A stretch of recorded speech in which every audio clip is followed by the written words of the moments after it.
Hey guys, welcome back to History Facts. In today's video we are discussing forbidden pleasures of medieval nuns. Relax and have a good time.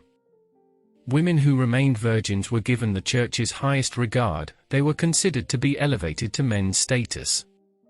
Becoming a nun was also an honorable way to avoid marriage and dangerous childbirth. For some it was a way to obtain an education. Nuns with strong characters could become prioresses and attain power. Convents were supposed to be havens of safety for women, but the times were violent. The nobility made attacks on convents, but the worst attacks were made by Vikings, Magyars, and Saracens. Strong laws were passed, making the rape of a nun more serious than the rape of other women. Discussion concerning the laws. Numbers of convents moved inside city walls for safety. A discussion of the raids made on convents during the early medieval era and the making of more English martyrs. Convents often burned by invaders in the 9th and 10th centuries, with the nuns inside burned alive. Several accounts of nuns cutting off their noses and sometimes their upper lip during the early Middle Ages to keep invaders from raping them. The nuns were able to die with their virginity intact. It is not known if the chronicles which reported these stories are true. A discussion of the cases in those chronicles. An extended discussion of more devices used by women to avoid marriage and keep their virginity.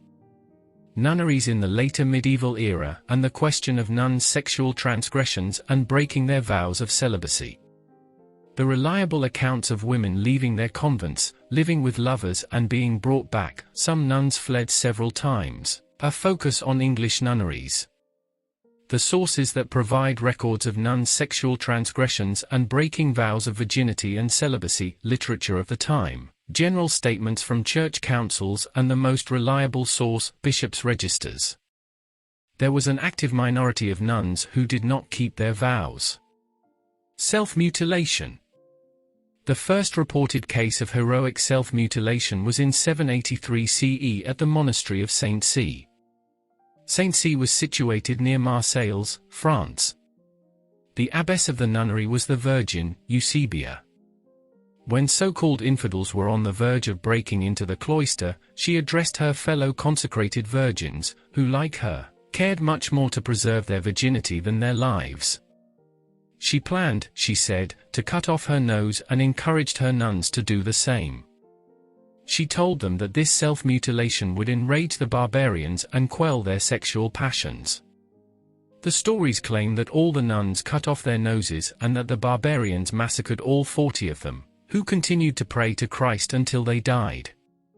It may be seen from this tale, as well as the others that follow, how important virginity was considered in the early medieval Christian world.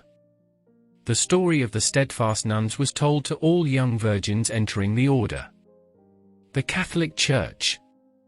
The Catholic Church was sex-negative. Celibacy was difficult for people who had a religious vocation. Many nuns did not. The clerics and chaplains eager to have sexual relations with nuns. Most cases of sexual transgressions point to clerics. Many nuns who kept their vows of celibacy were afflicted with psychological disturbances. Many nuns had freedom to come and go from their convents. They were exposed to the temptations of the outer world. Visitors came and went freely. The outside world did not prize virginity as much as the church. Many nuns were accepted into convents because their wealthy families donated a large sum of money when the women entered the nunnery. Many English convents were in need of money.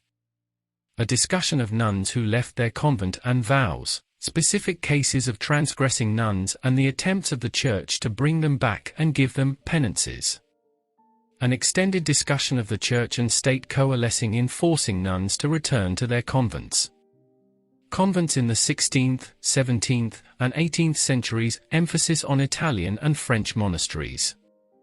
Clerics continued to be nuns' lovers, but now a group of fashionable young men, called monachini, courted nuns.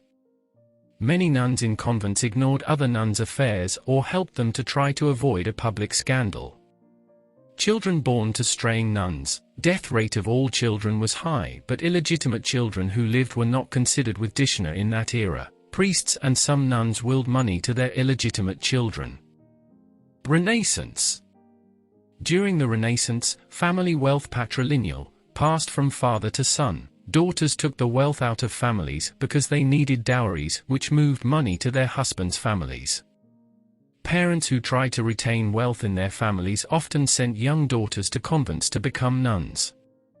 An extended discussion about the fact that such wealthy young women were unwilling to become nuns and had no vocation, no motivation to remain virgins or keep vows of celibacy. Statistics which prove most of the city convents of Europe housed mainly young women and a few widows from wealthy and noble families. The amount of the donations given by the families. The use of luxurious living in Renaissance convents and lack of rules for the nuns. Public outrage at the sexual freedom of the convents. Specific accusations against certain convents in the 1400s and 1500s. Statistics concerning particulars of court cases brought involving sexual transgressions. Celibacy. Convents offered other benefits to women than the ability to retain virginity and to reap a future of heavenly rewards. The medieval era was the first time women had an honorable alternative to marriage, which was often forced on them. Taking nuns' vows was a respectable way to avoid the very real pain and danger of childbirth. Depending on the convent, some nuns were able to avail themselves of the resources to attain an excellent education. Most women of that era remained in painful ignorance, unable to read or write. Nuns with strong characters were able to achieve some degree of independence, power, and autonomy. Later in the lecture, I shall be discussing the social and economic advantages a noble and/or wealthy family achieved when it placed a young daughter in a convent. Such families sent their frequently unwilling young women into convents by paying donations to have them accepted. Nunneries were supposedly a haven for consecrated virgins, places to protect women from spiritual wolves. The reality that can be gleaned from chronicles, laws, councils, charters and from saints' lives is that the convents and the nuns who lived in them were very often vulnerable to violence, rape and plunder during the early Middle Ages. Royalty and nobility alike frequently attacked nunneries and monasteries, plundering them of valuables, killing monks and nuns, raping and abducting nuns and burning their buildings down. Strict laws against the violence were passed, but even when the nobility was deterred from attacking convents and monasteries, there remained many outside threats. Vikings, Magyars and Saracen invaders made repeated and devastating incursions on religious establishments. Thanks for watching. Do like, subscribe and comment.